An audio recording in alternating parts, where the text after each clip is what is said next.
of demise, systems of restraint, systems of oppression, systems of depression, systems of limitations. We're going to begin to talk about these systems because it's very important. If you're not, in 2019, you better have a systemic outlook on life.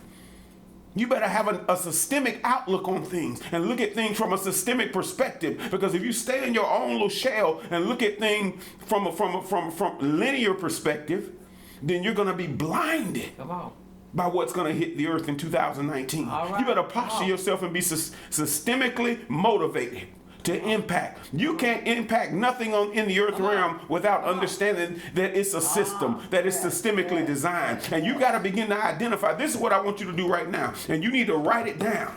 You need to write it down for 2019. Before 2019 hit, you have to identify systems that constrain your future reality. Now let me read the definition for systems. Systems, a set of principles or procedures according to which something is done. Let me see that. Let me tell you that again. Systems is a set of principles or procedures according to which something is done, an organized scheme or method. System. Let me say it again. A set of principles. First of all, you need to understand that life is about principles. Principles are the very foundation. They're the pillars for which an idea or thought is supported.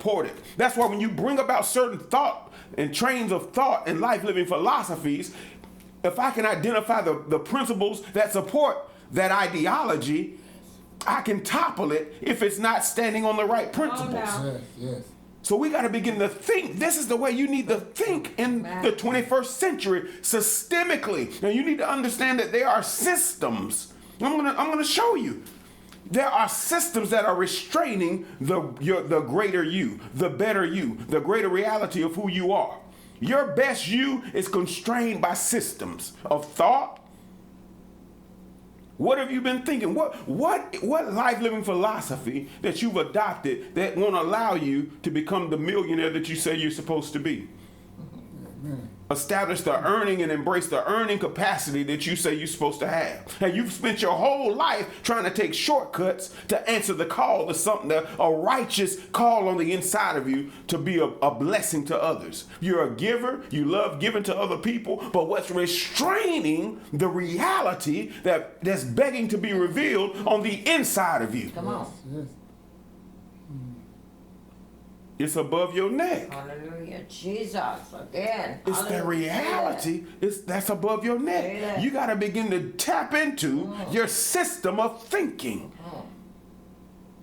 Jesus said, this is how the Word of God explains it. It says, as a man thinketh. Yeah, so is he. Hallelujah. At the core of his being. Not heart, not your heart, not that beating muscle. That's bio. That's part of the biology of who you are. Come on now.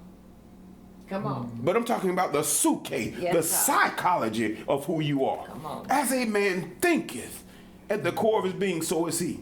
So we have to begin to examine and deal with the first thing, and that's your life-living philosophy, and look at it as a system and not just one thing, and understand that system was built over a period of time. You developed a system of life, of living your life over the period of years that you've been upon this earth. You develop a system of how you live your life. Yes. You develop a system of how you respond when somebody cuts you out. You developed a system of what type of mindset you have when it's time to pay your bills. You develop a system of how do I get up and go to work on time. You develop a system of the environment that you carry. You develop a system. So my thing to you is, what set of principles and procedures